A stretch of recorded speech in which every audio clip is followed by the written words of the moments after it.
Yeah, I think so. And then Howard. Yeah.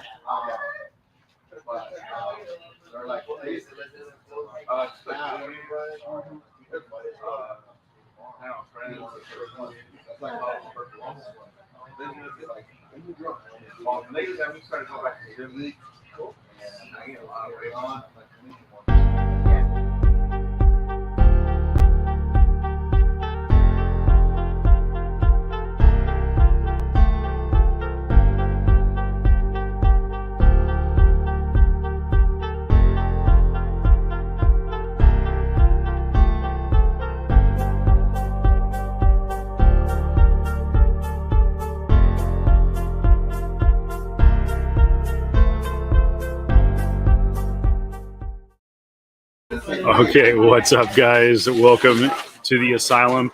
We are broadcasting live from the Comic Asylum Palm Desert in beautiful Palm Desert, California, and we are waiting for JR to show up. So we might kind of go in and out. There's Chick. Hi, Chick. Chick, who's always swears she's not camera ready. No, I'm not. So yeah, we're still waiting for Javelle to show up, or not Javelle, for JR to show up. So like I said, we might just see a little background from time to time on the stream, but we're gonna be here till 3 o'clock, talking about stuff. Might have some drinks with the host, and so yeah. So we're gonna pause here just for a second, gonna get our bearings here. We had to get on the air at 1 o'clock, so let's see who is popping on. We got someone on YouTube already popping on. Wonder if it's Atner.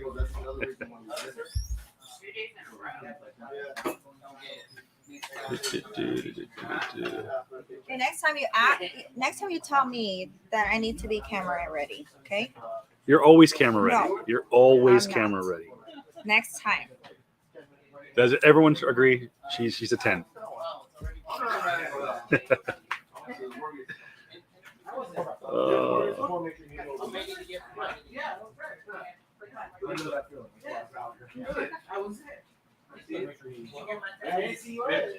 was in the front, you went in the back. No, I was in the front. I was in the front. I was in the front. I got it on that very close the day up. I was from the front. Yeah, me too. Probably sat here talking. The hair would have thrown me off. No, I don't. Yeah, I'm not going to go again. I just let my hair go off. So I had to put me down for that one. I'm gonna try and do some at least because I don't want to. We still try it.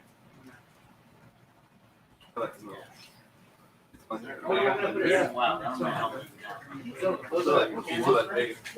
He wants to John Wick. Okay, so this one is.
Hey y'all. Hi. Hey, girl. Hey.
you don't want to teach them, you just want to cuss.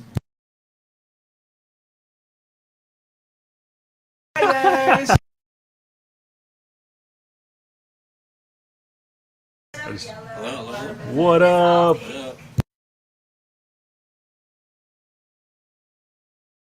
There you go. All right, so we are live from the asylum, and we are. Let me check the let's go. Let me check the action. All right.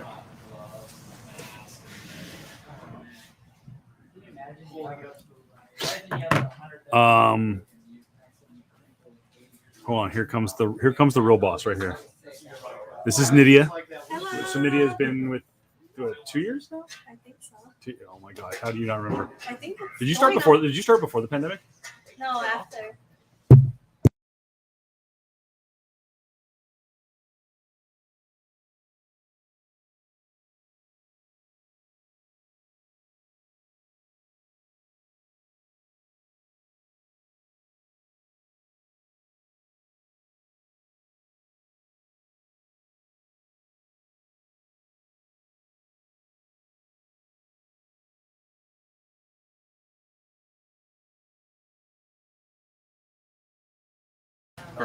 Perfect. Well, we are here. We're doing a new setup here. I can't, for now, you know. Oh wait, hold on. I can take that ticker off there. We're live. So. This is actually our first Hold on, I just gotta do this. Well, first of all, this is the first time we've done the show together. Yeah. Yeah, I've only seen him. Shoot, how many times have I seen you in like the last 2 years? The last 2 years, but like how many times we got here though? I think maybe less than 10 times we've seen each other in the last 2 years in person. There's Chicky, camera ready. Yeah. Oh my gosh. She said she's shy, but she's not really shy. Get a couple shots in her. The Dragon Queen of the Valley. Yes. Dragon Lady. Dragon Lady of the Valley, aka the most protected woman in the Valley for comics. Number one shot caller, aka what do you call it? I love that, like, all of you guys' compliments. It's just like really, it triggers me to like be more mean to you guys. Do you just not like being nice? I'm always. She's Filipino, dude. She takes every compliment. You take every compliment as Like, an insult. Like what does that mean? What's that supposed to mean? I think because, like, the way we were brought up, it's like we were not supposed to be inclined to take compliments. So growing up, blame my mom for that. Thank you, Mom. Because they won't give us any compliments, and we just like tough it up, talk it up. It feels too like we weren't really complimented. We were insulted less. Like Yes, exactly. if we did something right, we were insulted less than we should have been. Yeah, like I think the biggest thing of the conversation is like, because I'm not light skinned, as you guys can see. Can you guys see? I don't think you hear. Oh yeah, you probably can't see. You know what? I've been trying to do this for like the past hour, and I get sidetracked all the time. I'm like, I see squirrel, and then like, oh, you know, and all the conversation today at the store is like literally 15 to 20 to 30 minutes. So anyway, When are we open till 5? so 5. Till 5. We have exclusive prints still on sale. We do have some exclusive prints. 1 for 50, 2 for 80. We still have those that we ran out. Yeah, no, we have some more, Canvases? but we gotta like save some for the pool members. But I have like 10 more available for you guys. Yeah. This is what I've been working on. I'm trying to do Whatnot. Oh, Whatnot's coming up At 3 o'clock. It's gonna be 4 to no, I'm sorry. Would you 3 like? to 5. I'm offering this so that when people piss you off, you can just. Hi guys, how you doing? Beautiful day seeing you. the chip filter. Is it? Yes. Like I can cuss and stuff. You can. Because anyway, No, I JR don't said a lot cuss. worse. I've said much worse. You want to see Javelle, or you want to see well, you see Javelle curse too. You want to see JR curse? No, Yeah. don't. No, Don't I bring it already up. seen it. That's a trigger word. Amber turd. Amber turd. Amber turd. So He's anyway. holding back. There's women here, and I love all of them, so I'm not gonna say anything very Well, degrading. not all women are bad. Exactly, not The all of same them, but thing. these fucking whores. I But it's think gonna the stuff that I have about her. when we ask for equality, I mean, you know, Everyone gets these hands. Heck yeah! I mean, if you smack me, I'm gonna smack you back. Since we're talking cultures and this talk culture and movies, Okay. I heard there's going to be a sequel to Crazy Rich Asians. Of course. Yeah, am I gonna be on it? Because No, but I've been Seymour not Lewis. invited. Huh? Simu Liu's going to be in it, and apparently he's trying to boot the original cast. What? That's what I'm hearing. So please, if you're there, if you ever need Filipino, A Filipino that's not some horrid freaking trope worker in the store. That's the flamboyantly gay guy, and that was it. Yeah, actual Filipino lady, badass right here, aka Dragon Lady. call me, call my agents. You got them. But just seriously, I mean, I've thrown it out there in the universe. I would like to be Sulk. If I haven't even She's not getting sold. She insulted the main guy. Feige, if you're listening. Oh wait, no, wait. Well, you got to be Aqua. What was her name? No.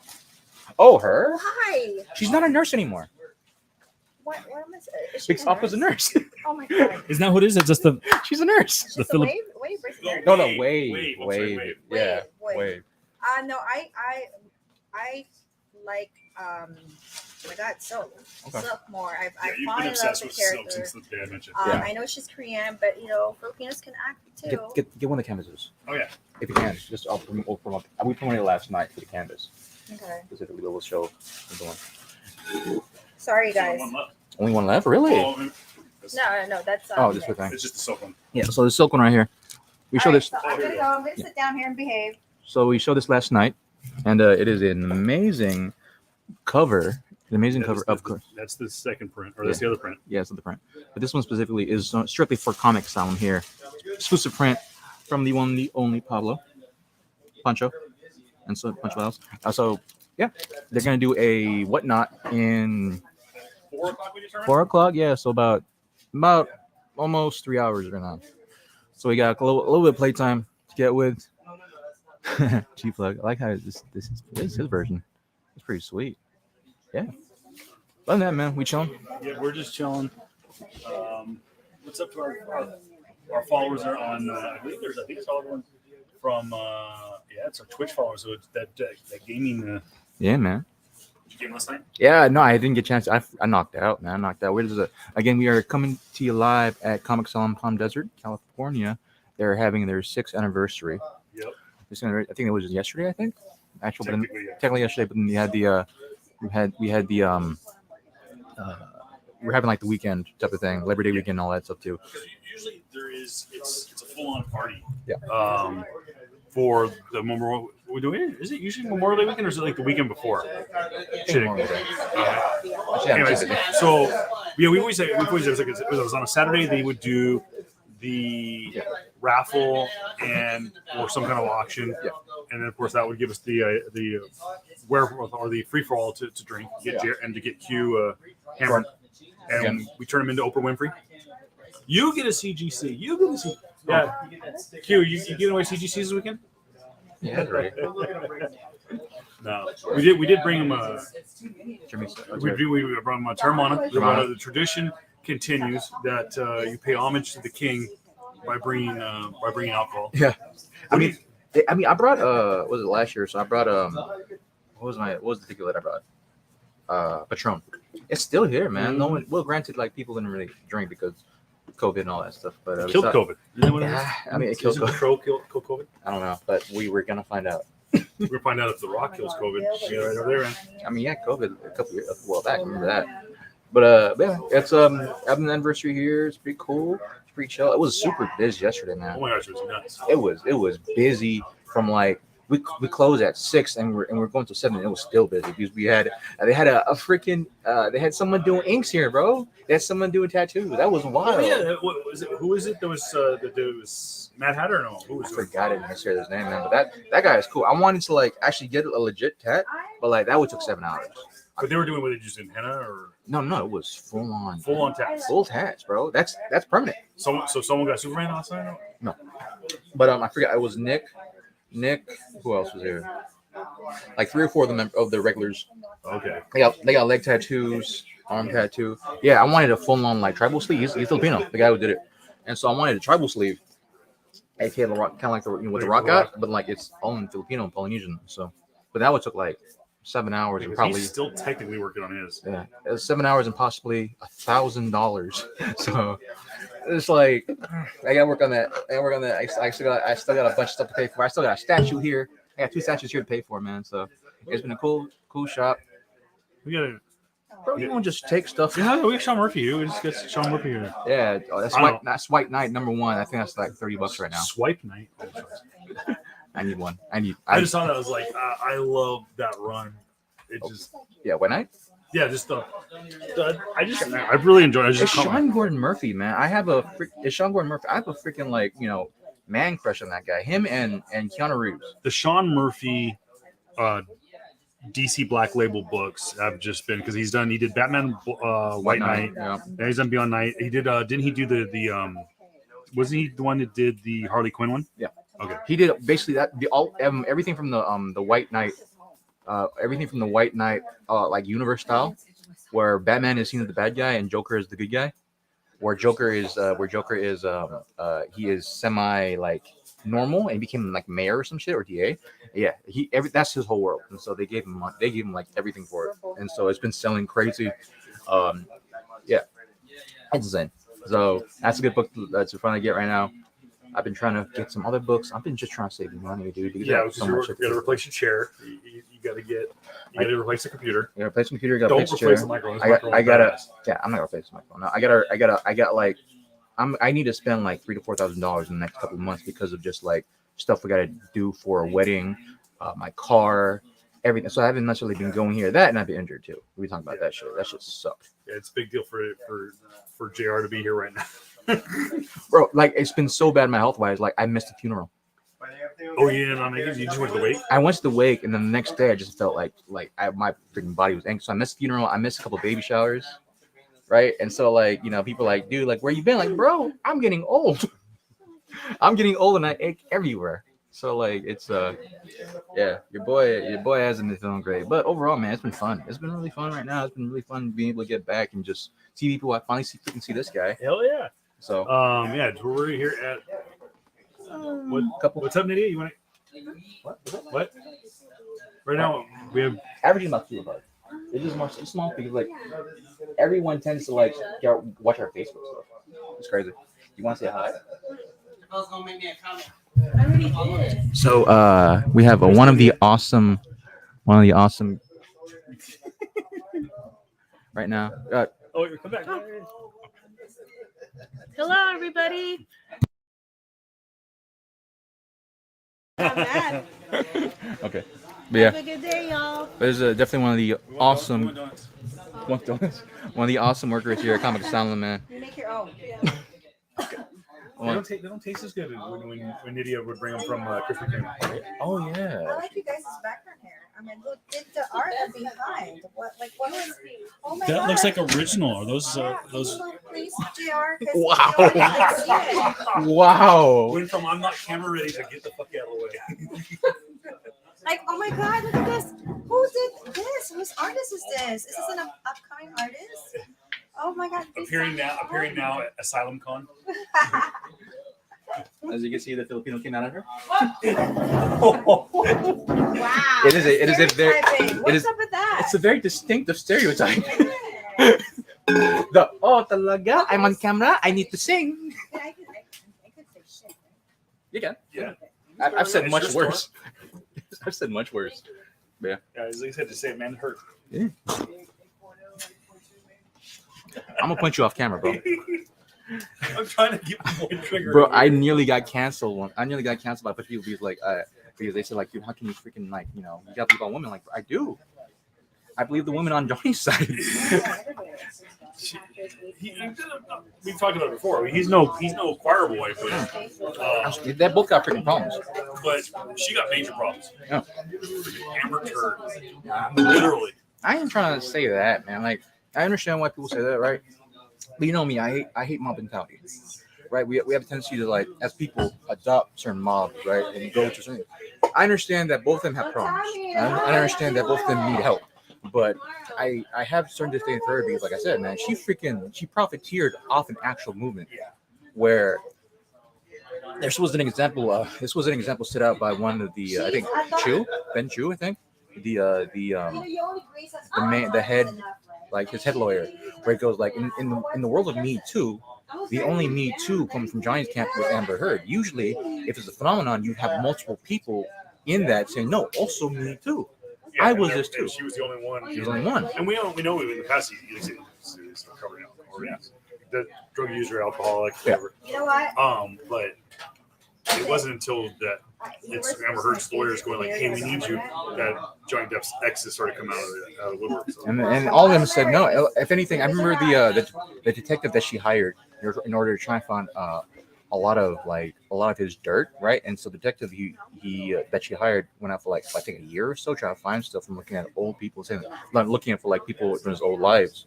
And he came back to her saying, no, everybody said that they love him. He's been generous. He's the most generous person. He's the most kind person. He's this, and that. And like the only thing that you heard is that when he become angry, he did have his moments.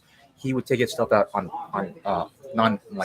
objects because he would rather hurt objects and destroy objects rather than hurting people. And so I'm trying to think. I read something this morning that they're already looking to replace her. She's apparently only has like 10 minutes of airtime on Aquaman 2. I'm telling you, bro. If Emilia Clarke gets it, bro, I'll be happy. If Emilia Clarke gets it, Emilia Clarke or even who was a good Mara that I saw? Oh, that's who I heard. Madeline. Actually, I like Madeline Fresh. I think that's her name is. She was in the CW's Riverdale.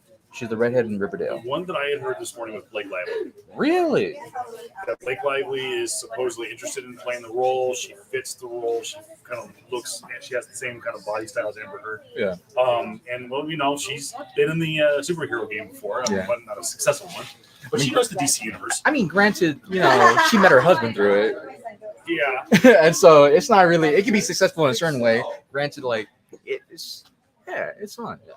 I'll be fine with either or, man. It's just more so like it was crazy, dude. Like you had to hire the CEO of a company for him to say no. The reason why we hired you is because you suck as an actress. You have no chemistry. Like we didn't fire you because of all this stuff. We fired you because you think you're Johnny. You think you're Jason Momoa and deserve to be paid like Jason Momoa. I know. Oh. Why did you block my artwork again? Oh my god. Sorry. Really? Yes. Oh, I didn't show the artwork on your shirt. No, my artwork behind you guys is that. Yeah. So they have. I think they've been doing it again. They've been trying to do a bunch of like Thursday or Friday at like nights where they would do events here in the store, and they've done this for like the last 5 years. Actually. Except for during COVID. So technically, 5 years. Where we started doing game nights again. Yeah. Like maybe about a month ago. That was on. They used to do Wednesdays with new release. Yep. I don't remember what we would do on Thursdays, but Friday was game night. Yep. And then, like I said, usually there was like 1 or 2 nights a year. I'm just taking stuff out. Oh. I'm just gonna show some stuff. All right. Wait. Oh, you just grab a CGCs? Where? What, Nitty? You gonna hop on? Oh, here I comes just Chicky. want you guys to focus on this Oh, here comes the artwork. upcoming artist. Okay. Chicky, did you get your Instagram post put up yet? Yes. 3 hours later. Thank you. All right, what do we got? What'd you steal for the CGC wall? Oh no, that's very bad work. Oh yeah, sorry. What did you borrow temporarily or permanently? Oh, I've been meaning to get this one. Like they still, it's crazy. Like they got this one right here. It is the 1 in 1,000. 1 in 1,000, the Free Comic Book Day, Judgment Day for X-Men, Pete Moco variant. I think Canis got one because they got 2 of these, so they got 2,000 copies. And so I actually intend to probably buy. I wanted to buy this. I wanted to drop down some money yesterday, but like I freaking can't. So Yeah, I almost bought it the other day, but I don't know what chick was asking for it, but I wasn't ready to. Yeah, that's what I figured. tree fitted. So yeah, the nice house in the lake. This is actually good. I need to actually start pulling this one again. Hopefully, I'll start pulling when I have more influx of cash that I'm able to just like spend stuff. So this is a cool one to see. What the hell? Yeah, man, this is actually more recent one than Spider-Man. I know. Moon Knight? No. Actually, The Batman Who Laughs? no. This is. I think it is Moon Knight, but I think this is also like reminds me of Gore as well. Oh no, man. It might be from specifically the new run. That's the Spider-Man 9.8, 24, the Nick Spencer story. which is he's doing awesome with. And Venom Annual right here. This if people remember this cover, this is the who did this cover? It's a Clayton Crane cover, but at the same time, it's like it's a Clayton Crane cover, but like it reminds me very much of the original cover that or the original like line art or art that was in Venom 1 during Cage's run. That was cool to see. Yeah, there's a bunch of stuff here, but I will say if you fucking try to come through with horrible intentions, you will meet me. Yeah, not a good day to fuck with. Not today. Not today. Yeah. And if you want to beat JR to this, it's available now. Yeah. I'll take any offers, cash preferably.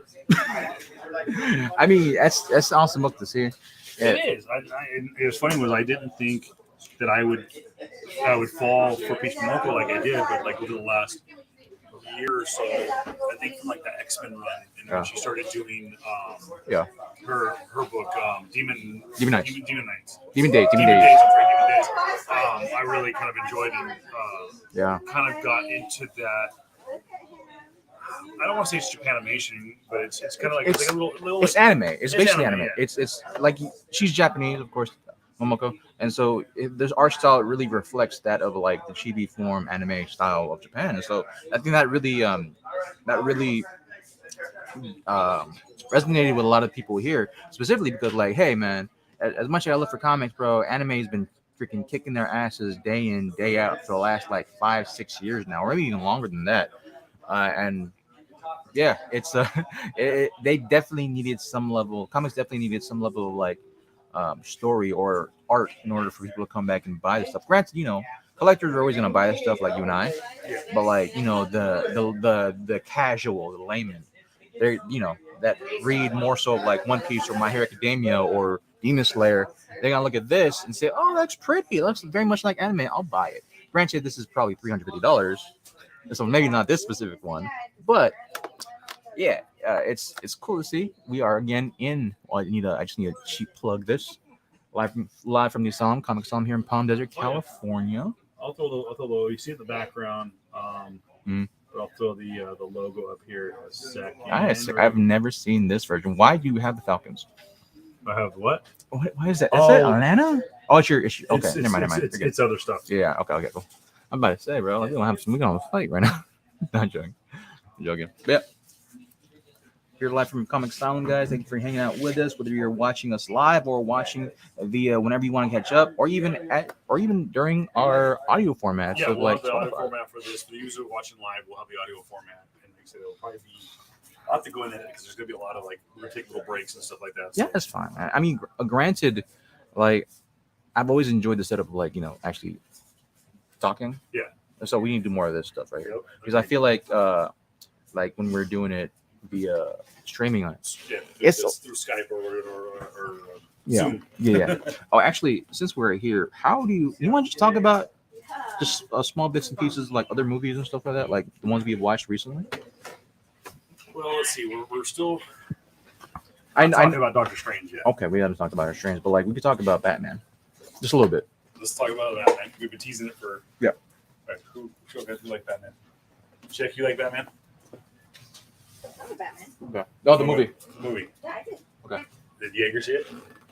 Yeah. What's that? You saw Batman, right? You saw Batman? Oh, yeah. Come here, Jaeger. All right. Was that Black Label number one? I think that. Oh. What? Oh yeah! Don't block the artwork. Oh my. Can you make sure No, you know? everybody. Can you really? Like prison rules here. I know. But yeah, again. Oh my God! This space right here. What's happening? What is happening here? What is happening? Oh, sorry. You're like, Oh my goodness. So it's actually my oldest homies right here. Wow. Yeah, like how long have you known each other now? Like 5 years? Almost that. I Yeah. think I've been out here almost 5 years. So I'd say about 4. 4 or 5 years? Yeah. Yeah. So we've this of course is our very own agent of Shield. I wore that shirt yeah. day one of the convention last week. Yeah. Oh, you Nobody caught it. Nobody. Really? Because you have a. I have one from the pilot crew. Yeah. That's like, you have a crew shirt. You have a. Yeah. What do you call it? It's not a. It was before. It wasn't after. It wasn't a rap kit. It was a wrap gift for the pilot episode. Oh, okay. Cool. So for those who don't know, this is one Andrew Yeager. You catch him at Jucifer at Instagram. He's one of the upcoming artists here in the Valley. I can't say homegrown because he's not necessarily from here, but Yeah. You're on the masthead for 111 Comics. Yep. 111 Press. Yeah, all in press. And of course, we're anxiously waiting issue number 3. Well, 4, 2.5. 4 is almost done. It's been almost done for like a year. It's Yeah. just like The press. Wait, everything just kind of stalled out. So. And this is 100 Thieves. Was it 100 Thieves. 100 Thieves? I'm sorry. Yeah. 40 Thieves. 40 Thieves. 40 Thieves, sorry. So you did 100 get Thieves is 2 the episodes. organization. You got 2 issues out before the pandemic, right? Yeah. Okay, so and then 3 hasn't. 3 has been done forever. It's It just- has a cover and everything. It's just we were waiting on print. Yeah, we were waiting on like the printer, but the printer was like on complete lockdown unless it was like emergency, and they were, I think, allowed to have like one worker in the building so that they could make like labels for ventilator machines for the ER or something like Okay. that. And then 4, I want to say, needs a cover and like the credits page or something like that. It was like, We got an artist over here. We should get a variant, maybe. yeah, exactly. Well, you know, Poncho and I are we're new friends. I'm gonna keep in touch with him. So. See what we get. Going into a conversation, I know he's also not only an amazing artist, but he's also worked in the business of entertainment for quite a while, here and there. And so, like, I know that you have some very riveting thoughts of the Batman. I talked about that before. Yeah. How did you feel about it? I left the theater feeling like I had finally seen like a truly scary Batman. Yeah. Mm-hmm. And actually, I love telling this story. So, you know, like if you stick around for the end credits, they flash the URL. Yeah. Right. Oh yeah. And so I saw that and I was like, oh man, that's so cool. I got to go home and see if I can find that. But I couldn't make it work because I kept putting in like www or something like that, right? So I was like, well, that's not working. And finally I was just like, all right, forget it. I'm going to sleep. And I had the most violent dreams. And so I woke up in the middle of the night, like 5 a.m., couldn't sleep. And I was like, wait a minute, I just figured it out. I know how to find this website. So I get on the website and they hadn't changed it yet. Like they changed it the day after it was officially in theaters. And it was like there were 3 riddles. And I got through 2 of them. And the third one, I was like, I can't fucking think of the answer, you know? I don't know what it is. So finally, it's like 7:30 in the morning. The sun is up. I feel like, you know, the movie-induced bad dreams are gone. Went to sleep like 3 o'clock in the afternoon. It hits me. I was like, I know the answer. So I go back to the webpage and they've changed it. And now the riddles are gone.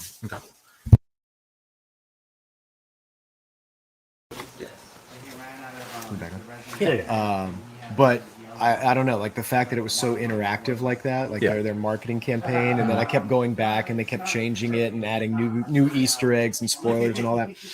But the movie itself, I mean, I when I draw now, sometimes I put on Michael Giacchino's score for that movie, and it's like a 2-hour freight train to hell. You know, it's just like so dark and evocative. Oh yeah, it was the way for me, it felt very much like it was the most true to form Batman film. Yeah.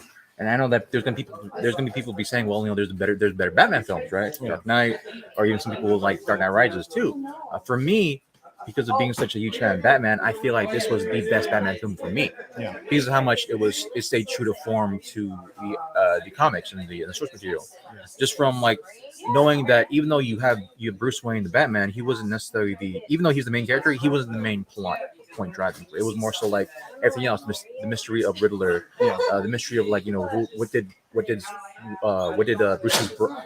father do to the city in this huge plot line of like, you know, what does this mean? And I love that they did small hints of it right in the very, very beginning in foreshadowing, but you don't need to pay attention to it until it became way more necessary, like they would do in books.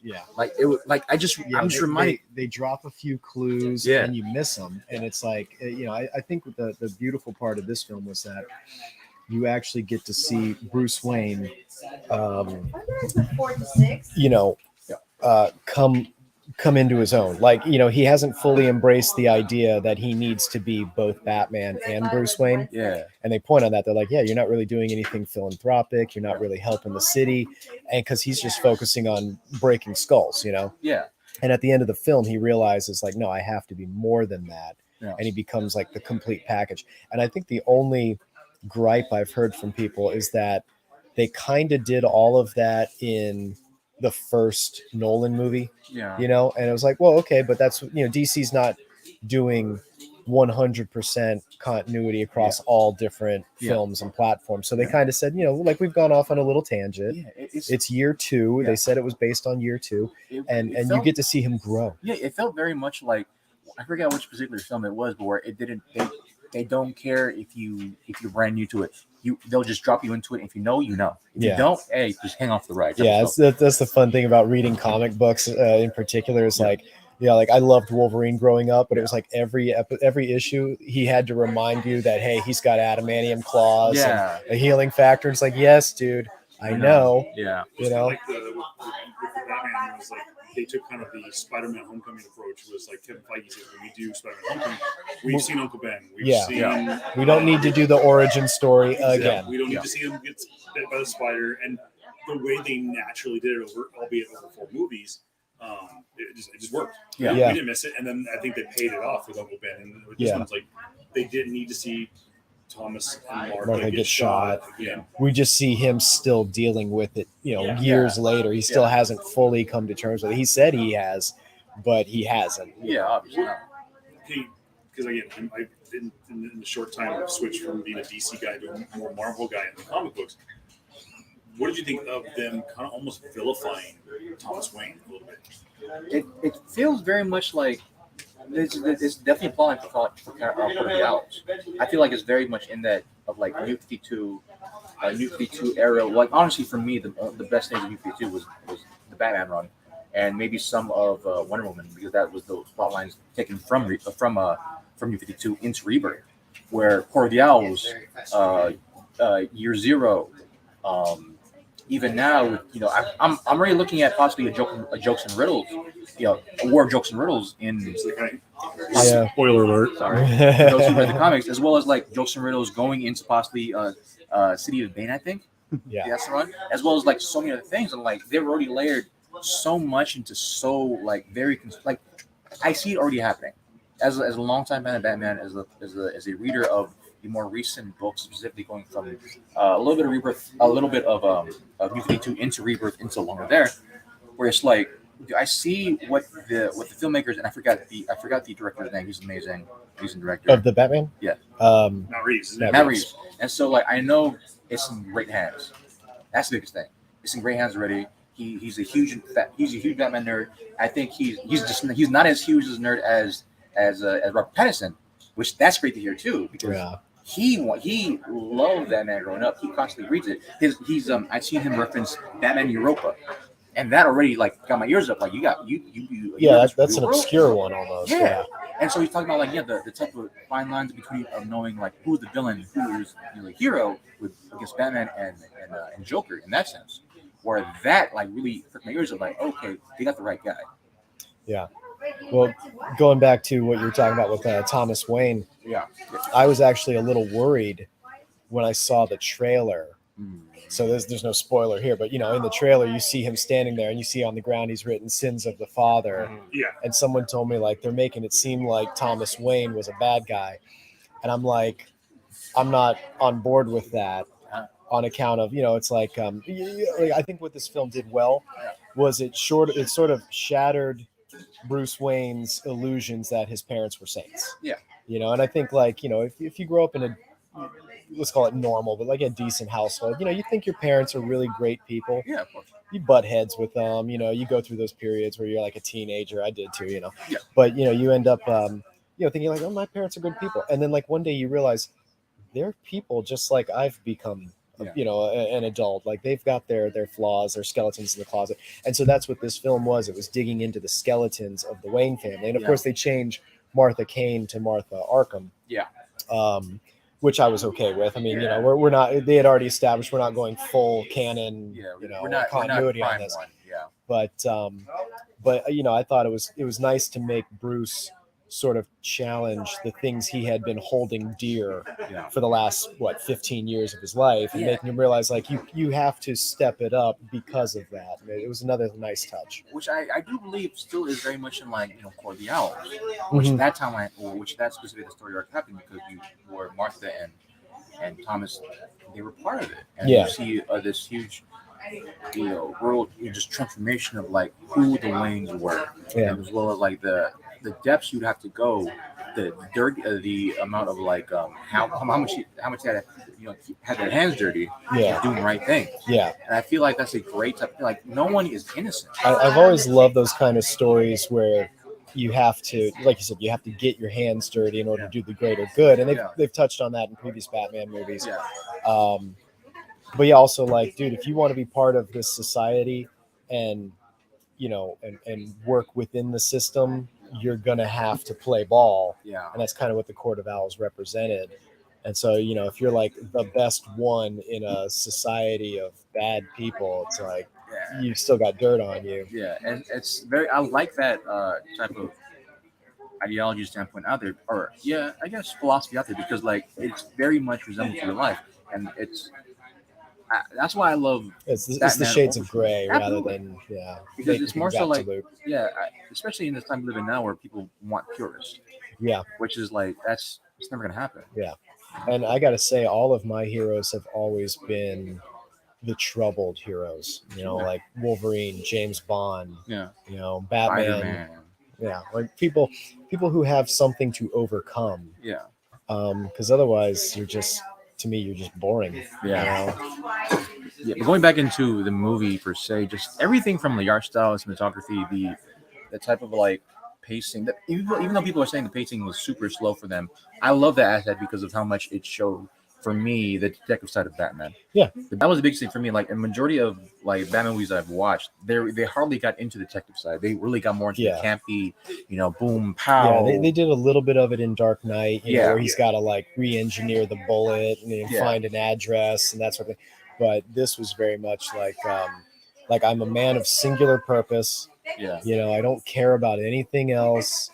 And because of that, I think, after his like 2 years of doing that, he's gotten used to the idea that he can solve every problem just with his fists. And then he starts to realize like, man, I'm a step behind this guy, whoever he is, every step of the way. Which is great. And so that, like I said, it was a great learning movie, a growth movie for the Bruce Wayne Batman duality, like trying to integrate those and realizing I need to be both. Later. See you guys.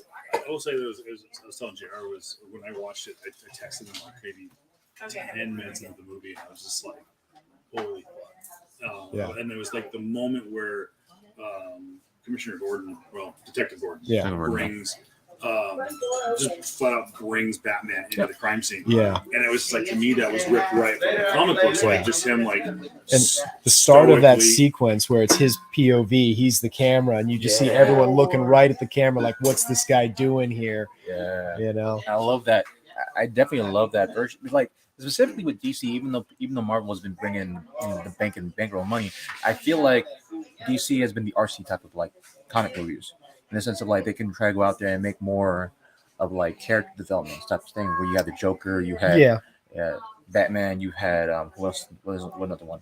Even the lesser ones that I didn't like let's say Harley Quinn and the what's called the Birds of Prey. Birds of Prey. I watched the movie. It's okay. I still haven't seen it.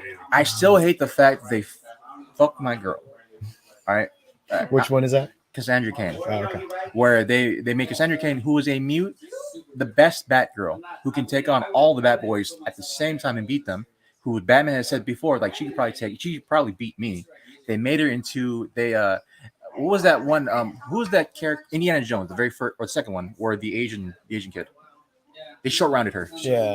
Where she made her a little bit more of a caricature. Yes, the caricature, snotty-nosed kid that can Speaking of that guy, I still haven't seen this movie, Everything Everywhere All at Once, but apparently after years of not being in front of the camera, that guy's back. You know, Great. I was Because like, it was funny was that Kathleen Kennedy had to come out and say that there would be no one to carry the fedora of Indiana Jones after Indiana Jones 5, which comes out next year. But people are trying to get him now that he's kind of got this resurgence. Like if there's anybody out there that should legitimately carry the mantle of Dr. Jones, Him. it would be him, because God don't make it mud. I mean, this yeah, I was. Yeah, We didn't get no. a chance to talk about that earlier when we were talking Yeah. about it. I was like, is he in the new movie? I don't know. No, I think they've come out and said this. Shia LaBeouf is not in Indy 5. No, I think Shala, he has problems of his own right now too. Like, granted, like he's trying to hide. Like, he got back into another fight or so. So I think he's not doing movies right now currently. He's an interesting dude.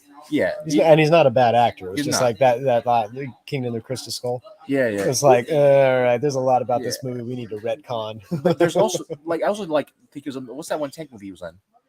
The Tank movie? Yeah, Oh, with Brad Pitt. Fury? Oh, with Brad Fury. I Yeah. heard that he was great. He was Yeah. great in that one, and the one where he got in a fight with Tom Holland, not Tom Holland, but Tom Bane.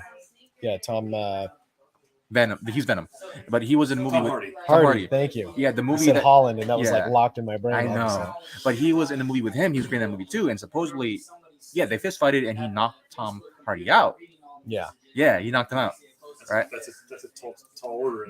Yeah. People actually said he knocked him out. You knocked him out. And apparently he was totally cool with it. Afterwards, he woke up and was just like, all We're right, brothers, good man. job. Like, yeah, we fight right now. Is granted too. I watched Tom Hardy in Warrior, who he legit trained like an MMA fighter. Yeah. So That's the Yeah. one with Kurt Angle, right? yeah, He's one of those actors that, like, he's I mean, method. I've heard, I watched one, it took place in like, sorry. I'm wrong. It took place in like, oh, I gotta leave some here. In like the late 1890s in England, and it was like, Oh yeah, he's taking something on Bronson. yeah, well, no. This was like a period piece Oh. where like his dad owns the lease to Vancouver Island, and like the East India Trading Company is trying to take it from him, and it was like an overseas production that I think like TNT picked up. And I remember watching it, and he's just like this guy who's like, he was in the army, in the British Army, and he was like stationed in the Congo, and he came back just like all into voodoo and just craziness. And so it was like, he was perfectly cast. But somebody told me that like working on that, he was like full method Mhm. and was like, you don't talk to him Yeah. unless you've got like the green badge, you know? Because like if you were to break his concentration, it better be important, you know. So he's like he's intense about these things. He will do whatever it takes to Yeah. get into that role. That was the same reason why when he did Fury Road with Charlize Theron, they hated each other. Mm-hmm.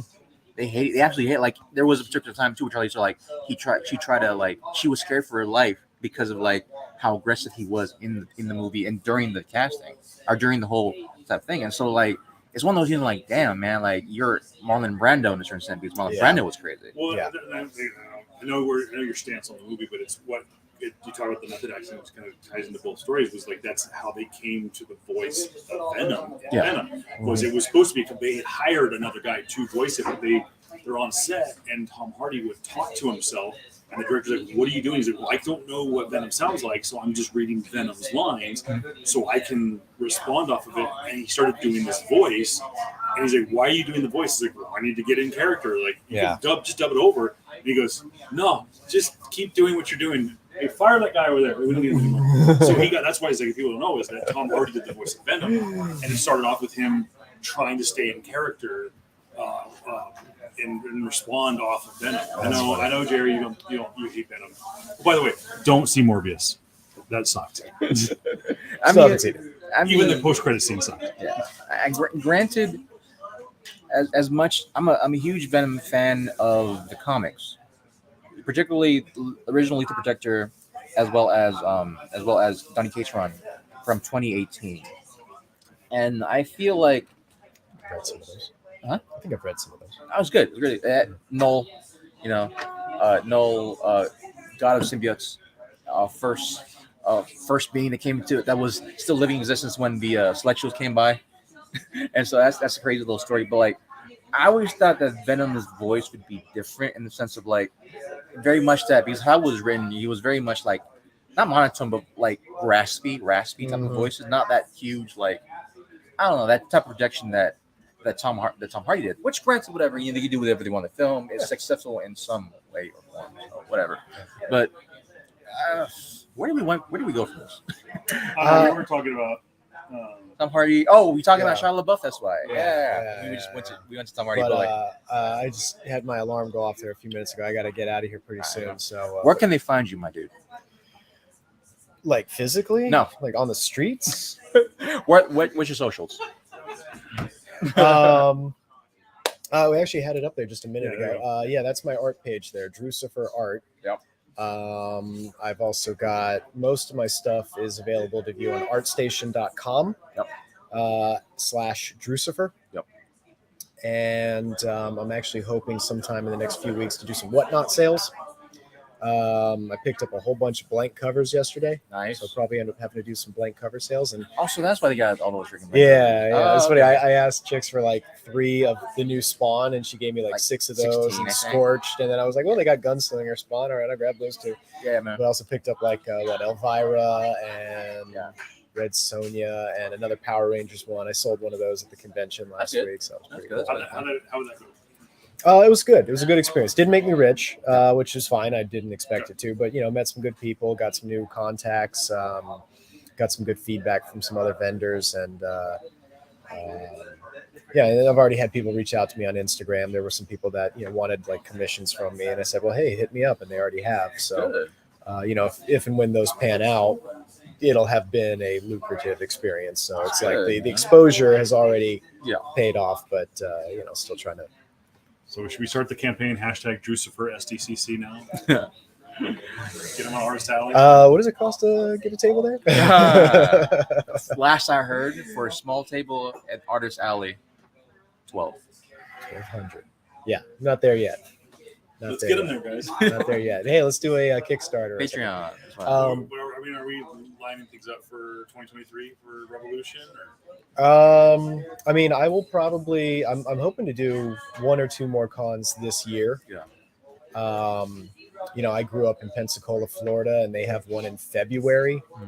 So I was like, okay, I might have to go back for that. Okay. So yeah, like I'm kind of planning my next move. This last week was very much like I'm just gonna put my feet up and not think about this stuff for a few days. So Cool, man. Cool, man. but after I walk away here, if you're at all interested, my prints are in that Definitely will.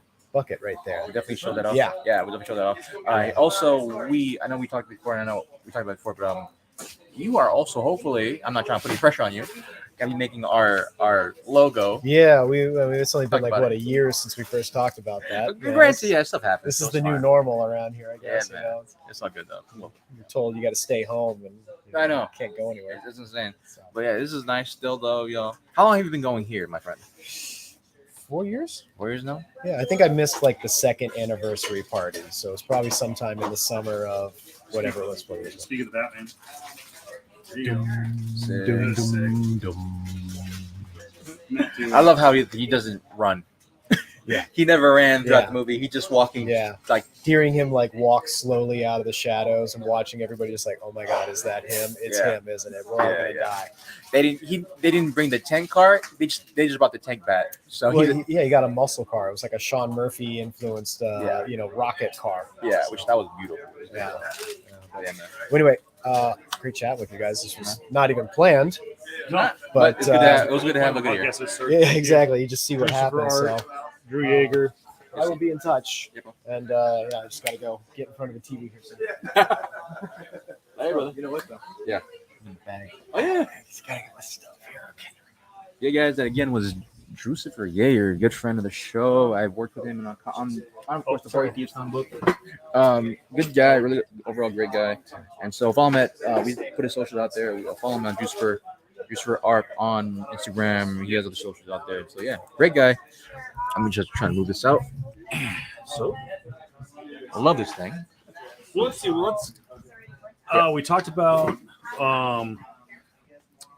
We talked about the Batman. I think that was actually better than I think anything we could have talked about. We could have broken up. Well, let's break down what we learned this weekend, because this is probably going to be the one time we're going to be able to chat in the near future until we see Obi-Wan episode 3, which will probably be this Friday. Let's talk about this past weekend. Yeah. let's talk Star Wars Celebration. Okay. We talked a little bit about it last night. We got to see the trailer for Andor. Yeah. More of a teaser. So Yeah. I'm sure there's another trailer to come before August 31st. By the way, what do you think? Andor, they have not said what the length of the episodes are going to be. They said Andor is going to be 12 episodes. This will make it the longest Marvel / Star Wars show on Disney Plus. The longest was Mandalorian, which was 9 episodes. This is going to be 12 episodes. One would have to assume they're going to be somewhere between 30 to 45 minutes. Yeah, I feel like it's gonna kind of like follow the pattern of like the first shows, where like it'll have like maybe a 45-minute first 2 episodes, and then everything else kind of goes standard out. Yeah. So I'm thinking possibly anywhere between, or actually it might even go the route of a WandaVision, where it was 24 episodes, the first 2 episodes, and then it got longer. It got longer as it went along, which is a possibility Yeah. too. We do know that obviously Andor, of course, is the character Cassian Andor. Yep. We learned is it Gabriel doing it? Or I forgot his Okay. name, man. we saw him in Rogue One. Yep. And this is the story of him infiltrating the Empire to gain access to what they're working on. Of course, we inevitably know it's the plans for the Death Star. That was announced on Thursday. Yep. Also, Willow, the sequel to the hit 80s show, 80s movie starring Warwick. I can't think of his last name now. Yeah. Who was also Wicket from Return of the Jedi. Yep. But Willow will be a miniseries coming out this November. That's good too. It looks good. It is very much Lord of the Rings-esque. Yeah. So almost like a cross between it had a very Mandalorian feel to it as well. So Yeah. like maybe Mandalorian meets Lord of the Rings. So Yeah. speaking of our man Mando, aka Din Djarin, we found out officially that season 3 Yep. will be hitting the streaming site in February, and shortly thereafter, we get to see your girl finally getting her own show. Ahsoka Oh Tano. yeah, I cannot wait. But also a fan favorite character has also been announced to star aside Ahsoka, and I just forgot her name. You're talking about the Mandalorian? The I think she's a Mandalorian. okay, What's her who? name? Ren? Something Ren? WREN? Oh no, you got me. Samnian. Son of a biscuit, Kevin. Oh, dude, you got me the bad time, man. I like have terrible memory right now. Ren? My girl, she's from Rebels. Yeah. So the character's name is Sabine Wren. Sabine Wren, yeah, she was. Will be being starred Natasha Lou Cordizo. Oh, dude, was she the voice actor for it? For the original? She is from no, but this was another fan cast, Really? and she was in The Greatest Showman. Yeah. But no, she was not. She has no previous affiliation With Star Wars. to Okay. Star Wars. Yeah. But she is. That's interesting, considering the fact that I forgot the Mandalorian that was a part of the Death Watch. Yeah. No. Oh, and by the way, it was also announced. You know who's coming back? Who? Ahsoka's master, Anakin, is coming to Ahsoka. What? Hayden Christensen is signed on to be in Ahsoka. What? Oh, probably. Okay. Probably in flashbacks. No, I'm feeling that it's possibly that because I'm hoping this at the end of Kenobi, and granted, Kenobi's gonna end prior to episode 3 To a New Hope.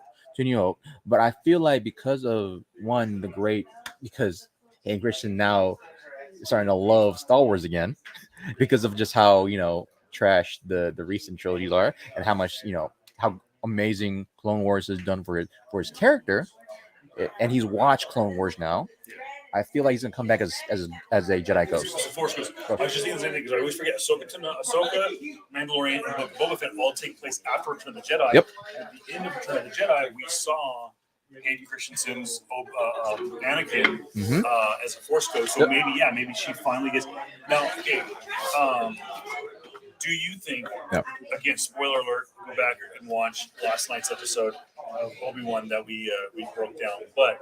It was hinted at. You talked about it last night. Do you think in this season? Do you think we see Qui-Gon as a Force ghost. I feel like that's We've what they're never seen. I feel like that's what they're going for though, I think so. because they've hinted that heavily in the first episode, in the Within the first like 10 minutes. of the in the episode. prologue. Yeah, in the prologue where you have freaking Yoda. We've never seen this say like, hey, there's a thing I teach you, speaking to spirits. And then there was a part in the episode where he sits up and he's like, Trying to speak. Master Qui-Gon. Are you there? Are you there? And so like I feel like it's very much this whole thing of like the trope is there. The trope is like losing your religion, trying to regain it type of thing, right? And so Very much. This is very man trying to refine himself. What's the storyline that they did for Daredevil season 3? Oh, The Man Without no, Faith. yeah, man without faith, or man with no fear. No, Man with No Fear is Was original. Is the original. I think it's either Man Without Faith or Man Who Lost? Faithless. Faithless. No, Man who lost his faith. I can't remember. But there's a whole series where Matt loses his faith because that's the whole point of the character is his vigilante. He tries to do good by himself, but he's very devoted to his Catholic beliefs. And he finally gets to a point where he loses his faith. And it's a major storyline. It's kind of hinted at in season 3. Yeah. And then of course he kind of gets it a little bit back towards the end. So yeah, to me there is a little bit of that. It's like here is Obi-Wan, who is right there amongst the greats like Yoda and Qui-Gon of like, you'll never break this Jedi. Yeah. He's not going to be an Anakin. He's not going to be a Luke. He's not going to be whatever. Because this is, let's face it. I mean, Yeah. Qui-Gon really didn't have a challenge. I'm sure Yoda maybe did, but Yoda is really been shown on camera to have any kind of challenge to his faith.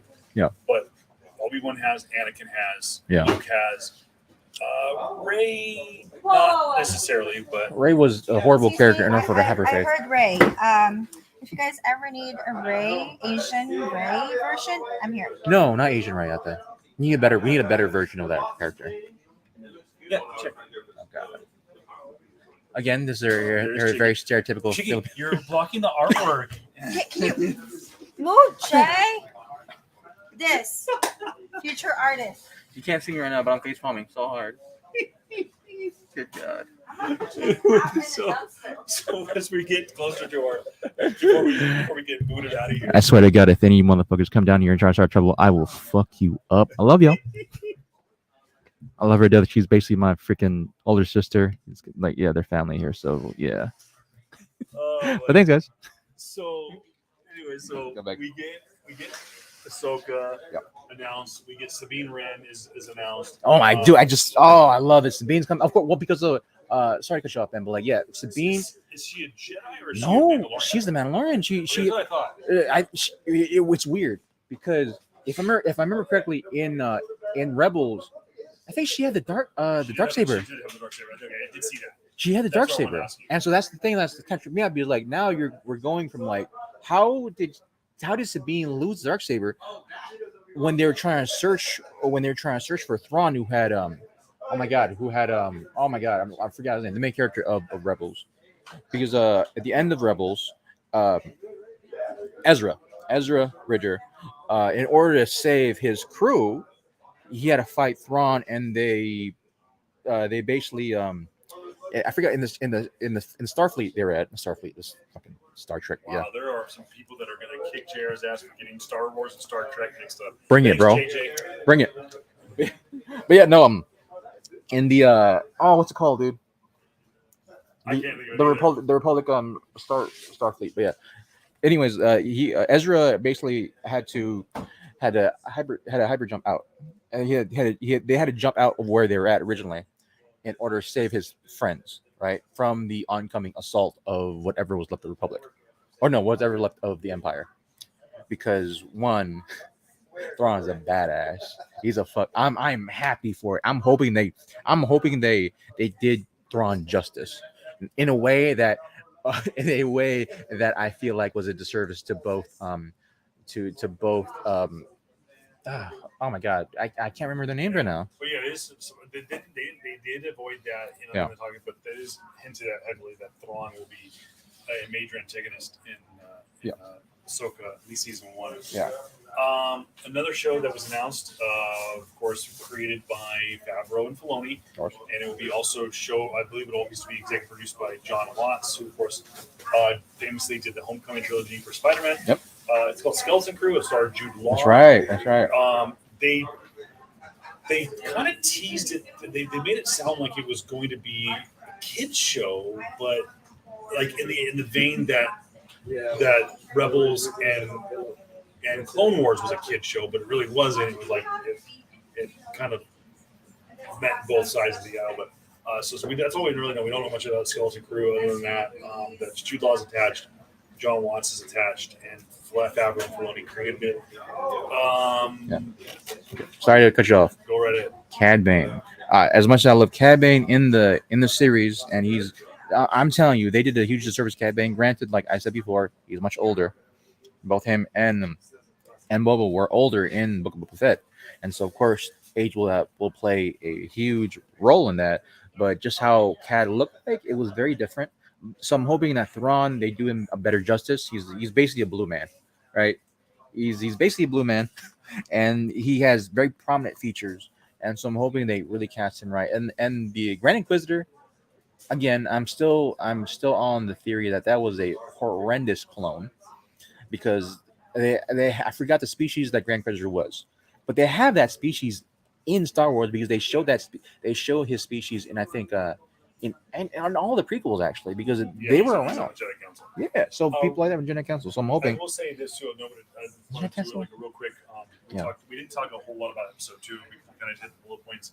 But going back to Obi-Wan in episode 2, there was a moment where our boy from Boba Fett, the actor who plays Boba Fett, got to portray a clone who's down on his luck. I think that was what's called, dude. I think that was But it was also he was a member. People pointed out because the insignia that he had on his uniform, he still had his clone uniform on. His clone helmet. He was a 501st. Yeah. So he was this was. He was a captain. He was a badass. It wasn't the captain, but he was definitely high up. He was a higher member in there, and so that's wild to me that they did that. But and here's the thing too. Who was the general that oversaw the 501st? Was it Obi-Wan or was it Anakin? I think it was Anakin. Okay. Yeah. But of course, it's funny as you see heavily hinted at the very beginning of the episode with all the attention paid to Order 66 and the prequels. We see all the Clone Troopers, and then fast forward, we're in that gap between episodes 3 and episode 4. Yeah. We see this clone trooper down on his luck, and then you turn around, and there's 3 stormtroopers, and it's like out with the old, in with the new. Yeah. So we know that Darth Vader very much has a stamp on everything. The new Empire now. Which sucks, because considering the fact that I'm feeling I know we haven't gotten into a character analysis of Darth Vader post episode 3, right? Post Revenge of the Sith, right? In the sense of what's his character, his motivations, quite literally when he took over for the Empire, right? He's he quite literally had it was either the 501st, I forgot which the other one, where he had a bunch of these clone troopers who would freaking fought for him. Who died for him because Anakin, not Darth Vader, Anakin did the same. And he and both, it was him and I think it was I forgot who it was, where they actually cared for it was him, Yoda, and another character I forgot. I think it's Ben, Obi-Wan, but they actually legitimately cared for the clones. Yeah. And so that was a distinct difference, and I'm hoping that there is some level of when we inevitably see Darth Vader, right, in Obi-Wan, I'm hoping they do more of a character episode for him, right, like they did with Luke in Book of Boba Fett, right? So I'm hoping they have I'm hoping they just give an episode or maybe 2 of Darth Vader to see where his headspace is at, because it's quite literally the end, quite literally 10 years after the events of Revenge, and so how is he now?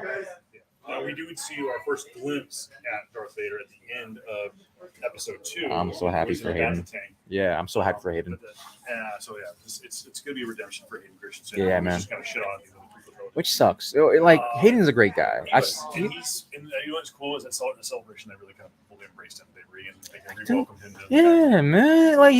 I understand that people hated on Hayden because of a huge character Anakin Skywalker / Darth Vader is, right? And so majority of majority of like people are gonna be really revel in their childhood, and so they're definitely gonna hate. That's the reason why people, didn't like Rey, because of how much they're trying to like. Oh, she's basically a female Luke, right? Even though she's female Luke, but without the story, with the story arc, and so I understand that standpoint. But now, just looking from how fans grew up with the prequel sequels as well as Clone Wars saga or the Clone Wars animated series, they have a lot more empathy towards Anakin and towards Hayden Christensen. So and I'm hoping that Hayden Christensen's version of Anakin or Darth Vader is resemble that of the Clone Wars animated series, because the actor or the voice actor who played who voice acted for Anakin, right, has a very stern militaristic voice.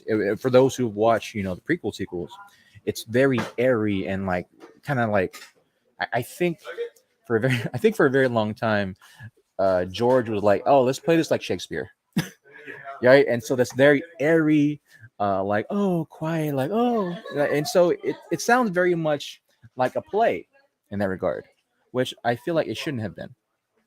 Right, it should be very much like it's the Jedi who is supposed to be peacekeepers and Buddhists to a certain extent are now, the police force of a huge republic, where they are, going to kill separatists.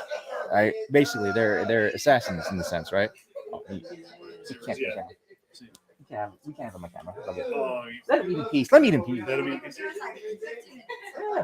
All right. So other stuff that was announced for Star Wars Celebration that's coming to Disney Plus. We have Lego Star Wars Summer Vacation, the original special. I like the tagline: "The summer will be fully operational." Wow. I thought that was pretty funny. I'm looking at the beach ball. For those of you who don't know, it's the beach ball. It's a Death Star. Yeah, it's a Death Star. That's kind of funny. Can't say it's fine. Let's see. We have Young Jedi Adventures. I believe that's Anime series. Yeah. I believe that was a IDW comic book. Yeah, they had it here. So that's kind of cool. Another adaptation that is coming to spring 2023 on Disney Plus. Yep. Did love that they brought back Ian McDermott, who of course the voice of Darth Sidious. Yep. Trying to scroll through what else we saw. Tales of the Jedi, anthology original animated shorts. Okay. Each story from featuring Jedi from the prequel era, streaming fall 2022. It's the anime series, but who's doing it? It does not say. To me, this sounds very much kind of like Visions a little bit. Let's go. Well, I don't know if it's going to be the animation, or if it was like that style, because Visions is coming back. Okay, yeah. I think this is going to be just like almost kind of like a what if. Okay.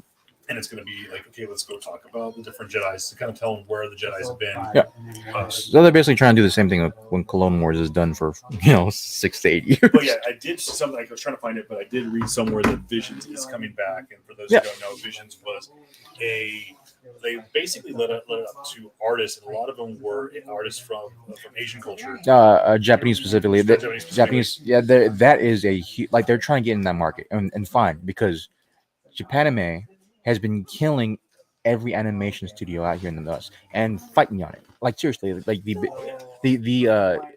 what's called. We just had One Piece, 2 years ago, overtaking the sales Batman, and Batman had 80 years on him.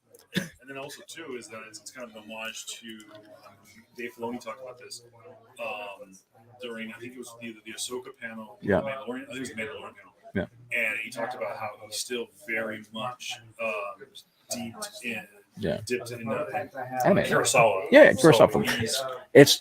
I'm hoping they bring back a lot of the production studios that did Visions, like Production IG, who did I think it was Seven Jedi. So not only was it artist inspired every episode, but it was different from different production studios, anime studios. That's right. And so there's a lot. It's very Japanese anime. I'm gonna get you that straight. Very much so. But there's a particular one with Production IG who did like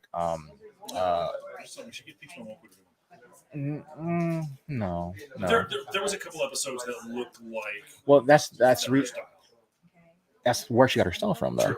So that's the thing. As much as I love her Peach, I don't know if she'll be able to. I don't know if her art style will translate well into animated form. That's the thing. Because her stills are amazing. It's just more so right now, like Production IG They did for those. They did, I think, Cowboy Bebop. They did their legendary production studio. They're the ones that did the Seven Jedi, which I think was episode 7 in Visions, and that was particularly my favorite one. And I feel like very much was the most Star Wars s fucking shit I've ever seen as from a Japanese studio. And that's with like watching 6 episodes prior to that of all Star Wars stuff. Like, dude, it's fucking awesome. Like, dude, what like the first 2 episodes, right? They had this wandering Ronin samurai slash Jedi, right, who was trying to fight off this other Sith, who's trying to fight off the Sith who was terrorizing this town. Lo and behold, he brings out his saber. It's a red saber. Like, oh shit, it's 2 Sith fighting each other. And we come out when he defeats this character, it finds out he's actually a Sith hunter because he has a bunch of Sith sabers on his cloak. I'm like, oh. And we did see that hinted at reverse Yeah. in Obi-Wan that the Inquisitors Yeah. are Jedi hunters. And so just stuff like that, it's just give the Japanese Star Wars and let them just play. Granted, give them. Pretty much what they did. There's some of those things are like, okay, that's kind of hard. That's very Japanese. Like I forgot which it was. It was the twins, the Sith twins, right? Where the brother was more of like, nah, let's not be Sith anymore. Let's be good, right? And in order for him to protect his sister or like get his sister to come back to hit the good side, he he was on his, I think, X-wing. No, yeah, his X-wing, and he flew his X-wing like he flew his he went to hyperdrive, and he on top of it on the X-wing, and his whole lightsaber went through the Imperial Mata, straight through it, and it just destroyed everything. Very anime. And I'm like, okay, they're going crazy, whatever. It's like they barely use Star Wars anyway, so there's that. So, But yeah, Vision should be coming back. That's great. Real quick, going back to Mandalorian season 3, which we said we will get in February. Yep. Pedro Pascal on the Star Wars YouTube site did an interview, about 10-minute interview, and they asked him like describe season 3 in 3 words. And he says it was intense. I can't remember what the second one was, but he goes surprises. Okay. So he says we are going to be in for some major surprises in it. good. It's But one would have to believe that we are leading towards Mandalorian Civil War. Mandalorian Civil War. That he's going to go back to the Mandalore. The Mandalore. We know that Bo-Katan. Bo-Katan is coming back. Yep. Katie Sackhoff is coming back. Yep. And which means, well, you know what that means. I We're remember. going to see a fight for the Dark Saber. That's it. Like that's how. There you go. Thank you. Katie Sackhoff was the original voice actress for Bo-Katan. So Yeah. that's the reason why I thought that that Sabine was the actress who played Sabine was gonna be it. Granted, the actress who played Sabine doesn't look like Sabine, so I understand why they had some. It was a fan cast, and I think there was an Yeah. episode because I think the character has short hair in the cartoon, She does. and there was a movie that this actress did that she had short hair, and people were like, wow, she looks a lot like Sabine Wren. Yeah. Now, I did not know this. Yeah. So they did a full panel for Ahsoka. Yeah. And with Rosario. Yeah. And she gave out a shout out to our boy, Boss Logic. Hey. You're probably wondering why. I didn't know this.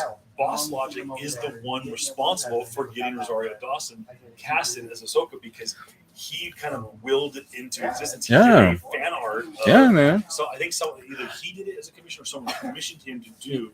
Hey, can you do Rosario as Ahsoka? And he drew it. He's like, "Whoa, Looks good, right? oh my gosh!" Like Like- now I can't unsee it. Yeah. I mean, like, as much I forgot the original actress's name who voiced her. It's like I'm not gonna butcher her name. Eckert is her last name. I forgot her first name. But as much as people want to see her, she does not look like Ahsoka, right? She's very bubblegum pop. If you know what I'm talking. That's what's so tough. Is Yeah. I think they had the actress I would. that played Yeah. that did the voice. Give the actress any type of Ashley, yeah. Ashley Eckstein. Eckstein, there you go. And Yeah. she was there. Yeah. She was on a panel. Yeah. With Ewan McGregor and Hayden Christensen. Yeah. From which is funny because I don't think either one of them did their respective Mhm. voices in Clone Wars. Yeah. But they wanted to give her some love. Yeah. Yeah, she does not look like Ahsoka at all. That's what I'm saying. So like, as much as I would love Ashley to be Ahsoka, like I understand why they went a different route, right? Because you have to find that person not just has a look for Ahsoka, but more so like is in love with character as much as Ashley's been. Like Ashley's played Ahsoka for damn near a decade And I now. realized that Ahsoka Tano had one of the voices in Rise of the Skywalker. Of course. I forgot about that. Yeah, that was the reason why people thinking like, oh, maybe are they fully like adopting that Ahsoka's in Star Wars now? Is it Kathleen Kennedy's like saying now that, oh, cool, now Clone Wars is quote unquote, canon, even though it's supposed to be. It's just the fact that Kathleen Kennedy has been very hands off with Clone Wars and EU, and let's just talk about someone's interpretation of like, oh, now we're looking to EU, even though she said before. What was the thing she talked about? Kathleen Kennedy, the writer, there's a project they're working. I think it's either Ahsoka And the High Republic. I remember that. High Republic. Yeah, end of High That's what it Republic. was. So they're developing a High Republic, either series or movie, and they said that basically, I can't remember the exact quote, but basically summarizing was, you can't do High Republic without acknowledging the EU, because there's certain characters you need to be able to pull off High Republic, and those characters did not exist in grand Marvel canon. So I get why they for those who don't know what the extended with EU is, extended universe was the books that George Lucas said, fine, you can write, you can use my characters to write these great stories. And all the writers worked together, all telling different stories, but telling one grand story. Yeah, EU of course had like Timothy Zahn, who made the Amazing Thrawn books. We had all of what do you call it, the comics from Dark Horse. I forgot the name of it right now. They're selling like crazy right now. We get characters like Mara Jade. Are we doing shots or are we doing beer? We're doing beer. Is it cold? Yeah, perhaps. Cold enough? Really? Oh, come on, Q.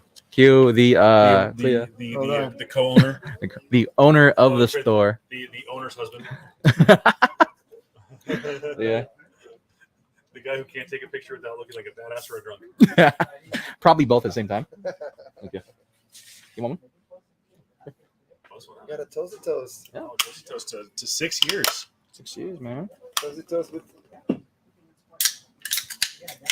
They foam a little bit. Wow. They foam a little bit. They got a lot of head on there. Yeah. Suck them head. Toast. 6 years? 6 years. Thank you. Cheers. Thank you. This is Steve Austin's Broken Skull IPA. This is new one. This is the American Lager. Oh, okay. It tastes good. This came out on March 16th, 2016, Stone Cold Day. Oh, Cheers, y'all. Cheers. Where am I? Right. Oh, yeah. cheers. Drink responsibly. Stone Cold. You gotta do fingers. Drink responsibly. We are live everywhere else, but and Twitch. I think they're not. We're everybody here. Yeah, we're good though. So, anyways, so Kathleen, I think she's kind of avoiding it. The events that happened was, the story that George Lucas had written for the sequel trilogies for years was based on the EU, based on the twins and all that stuff. Like obviously. So, sorry to cut you off, man. But when people say the twins, right? When we say the twins, it's Jaina and Jace Solo, which they're the Han and Leia's kids, twins, and they have another kid named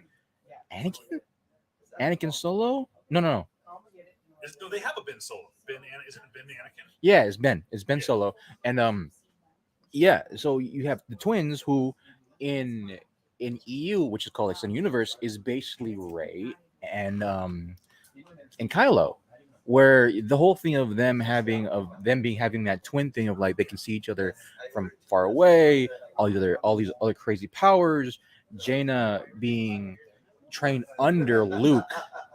So Luke actually trained her, and you have this fall of Jace, where Jason,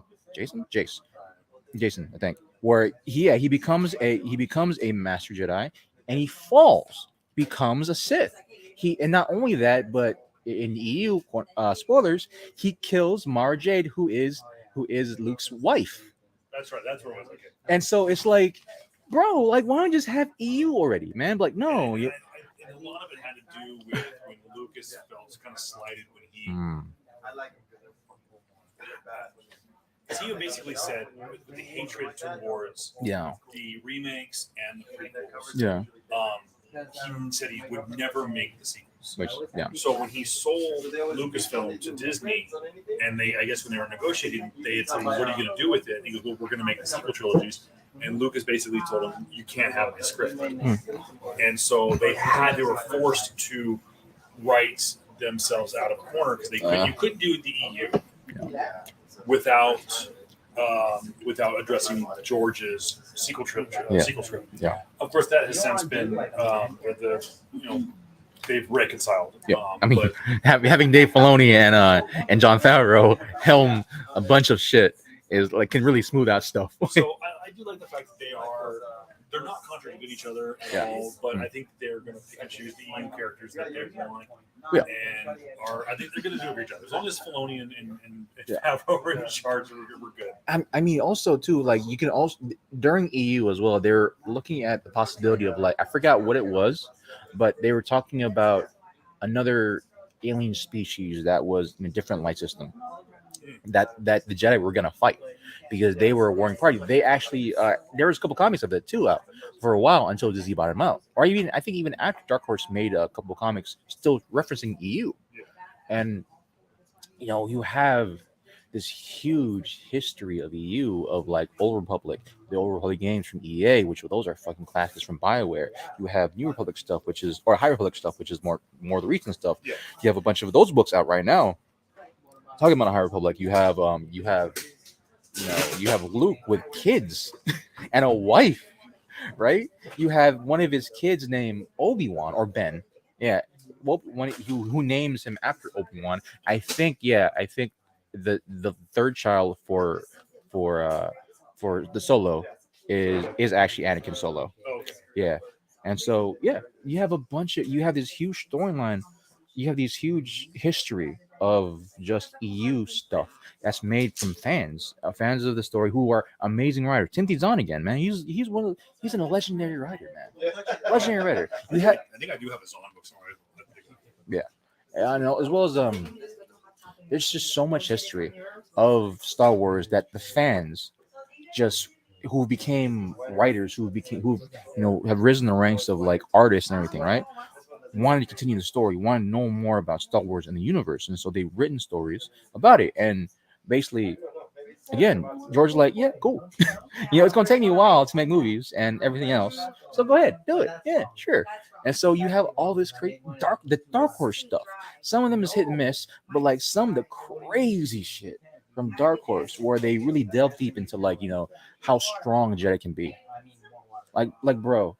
Like some of the stuff that I'm hoping happens would completely dwarf a lot of like Marvel stuff, Marvel feats, like Luke going from a planet to planet that was set out in the books, right? Him pulling moons to him, Luke freaking stopping black holes, like bro. Like this is stuff I will get hyped for. This is like superhero shit, and not only that, but like Jaina being fucking badass, like stopping stopping like a force lightnings out and repivoting them back into someone else, and like it's just a bunch of crazy shit that I wished happened and people made more attention of. And I just had his name, man. But the character that was 1 second, I gotta remember his name. The legendary character from Book of Boba Fett. I literally just forgot his name. I don't remember him. Well, while Jared finds out, we're close down towards 3 o'clock. Yeah, we have to. Let you guys know you can follow us on social media at PS Comics I Love You on Facebook, on Instagram, on Twitch, on all the social media platforms. PS Comics I Love the letter U on Twitter. Of course, you can always. Yeah, we had the Gotta love Q.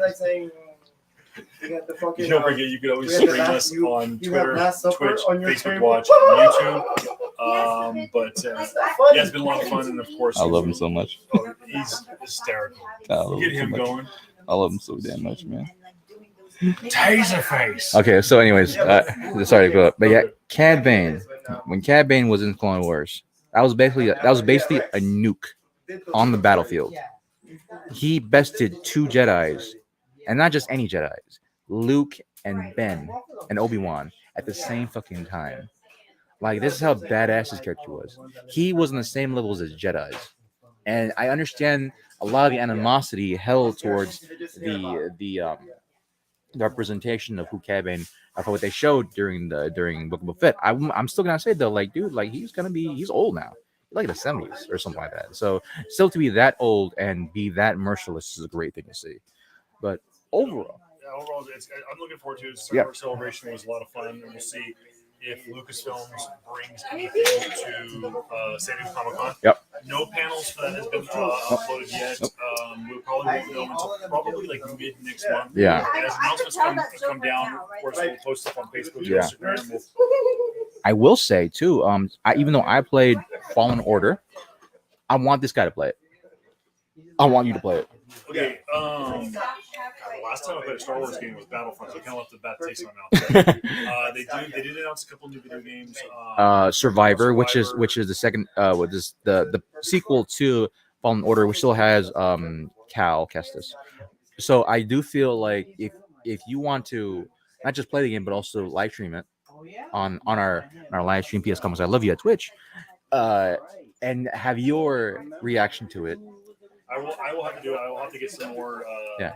I just got I don't have a PS5 like this guy. It's on PS4 too, though. I have my PS4. I've got to get it kind of hooked up in I- my office. Yeah, I will say, if you ever do want to get PS5, I recommend playing on PS5 because loading times are horrendous on PS4. And, So, anyways, guys, thank you so much for our first live show. We got to skedaddle so that chick can get all the bandwidth for Whatnot, which is coming up in about an hour. Yeah. But we told her we'd be done by 3. Yeah. Thank you for Drew Yeager for coming Yeah. by. Thank you for Chick Holiday and her artwork. Whatever you want to move JR out of the way one more time. Yeah, can you kindly please move? Because wow. this lovely. Because I don't know what is your problem. Why are you sitting and covering my? I mean, I'm sorry. This artist's artwork. Oh God. Where can they find you? Where can they find? Oh, this artist? No, here. Oh, here. I thought you were talking about the artist herself. Well, she's low key. Are we talking about the store? The store. Oh, I'm sorry. Comic Asylum Palm Desert. Yeah. There's a mini gallery behind the comic book shop. Sometimes it's a diner too, because if you're lucky, she might cook you some Filipino or feed you, because you can't, basically leave the store hungry. I mean, she'll even cook for you. But yeah, so we are at, where the heck do I? Sorry. I haven't eaten, and can I just tell you guys this? I'm crying deep down inside because I'm feeding everybody here right now, and I haven't fed myself. And I made me rice, and I don't make my rice in a rice cooker. Yes, give me crap. I don't do rice cooker. I'm the only Asian, possibly Filipino, that doesn't do rice cooker. I love how she wanted to shoo us away, but now she's having full starlight. Go ahead, Ate. No. I'm ranting about myself here because I'm starving. Okay. So, and then come to find out, this stupid rice cooker, I forgot to put the little button to press it down, so it's not cooked. So I'm like 45 minutes later, I kept going back. I'm like, damn, my freaking rice. And now my rice is over. I think I put too much water. And so, oh my God, wait, I'm covering Filipino this. problems. I'm sorry. So Where can they find you? now I'm like, wait, I'm telling about the story about the rice cooker. Don't be mean. And so I'm stirring the rice to keep the water, dry out the water, and take out the top, and we smell the jasmine in my comic book store. Fancy. And so, yeah. So, but are you asking if I ate? No, I haven't eaten. Yeah, that's why I'm dying here. Okay. So anyway, what were you asking me again? Where can they find Comic Asylum? Where can they find? Well, we are centrally located in Coachella Valley, in between Palm Springs and Coachella. Everybody knows about Coachella, so in between. So right here. The other desert cities, if you're passing by 10 East. Yeah. Do I have to give them specific address or what? Or direction? You could if you want. You could. I don't have the address. Oh, what, you need to turn it? Yeah. Well, back in the day, back in the day, Oh, I God. sound like so old. By there, I just turned 18 yesterday. Okay. Again. Again. So, well, remember when before, like, there's no Google Maps or Garmin and all that stuff, and Not literally, like, people at the gas station will draw you the freeway and the outline of where you're gonna go. Yeah, a couple of reasons, guy. Okay, Yeah, a couple of so reasons. and I go on tangent here. So we're gonna go on the freeway to the rice cooker and the store, and this artist again, she's an upcoming artist. Wait, Hey, there, sir. right here. Actually, we have a special guest there, but I'm not gonna. Where can they find your social? Social number. Where can they find you your social? Oh, I'm sorry. Instagram is Comic Sans Palm Desert, and this artist's Instagram is Chicks Hearts too. Oh, that's what it was. Oh, yeah, it was. Chicks Okay. Hearts. Chicks Hearts. Chicks Hearts. I can't believe you guys. I thought like you guys were plugging I was me gonna give the down. other one, but I was like, I don't think you want that one out. No. Facebook, Instagram, Facebook. Facebook, that's for old people. Don't. Oh my God, half of your freaking people I is on wasn't gonna say Facebook, anything. right? I wasn't gonna say anything. Okay. Where they can find you? Where can they find you? What app? Oh, what's that? Question: Yes. Facebook is for our relatives that long lost relatives that wants to like, hey, how are you doing? I'm your cousin, and like, can you send $100? That's only Filipinos. Yes. Oh yeah, that's right. So that's why I don't barely go to Facebook. So Okay. Instagram though, we have a website, Comic Sans Palm Desert. We do pre-orders there. Basically, all you need to know about the store is basically there. Mhm. And What's your WhatsApp? What's up? what's up? What's up? What's that? What's your What's not? not? What not? Comic Sans. Everything's Comic Sans. I like literally. I'm gonna get a tattoo right here on my chest. It says Comic Sans Palm Desert. No. Love the life. Probably not there. Not here. Okay. Okay. So yeah, guys, you can definitely catch the what's not what up. What Today, yeah, we're doing it at 4 to 6 apparently because I'm so hungry. I put 4 to 6. not? Okay, we're gonna let Chico eat. All right, guys. Well, aren't you guys gonna introduce the? He's busy. He's eating. I'm not. Yeah, I'm not gonna bother him. I'm not going. Okay. He's your exclusive. Bye. Hey guys, have a good one. Cheers to 6 years. This is yours. In the broadcast.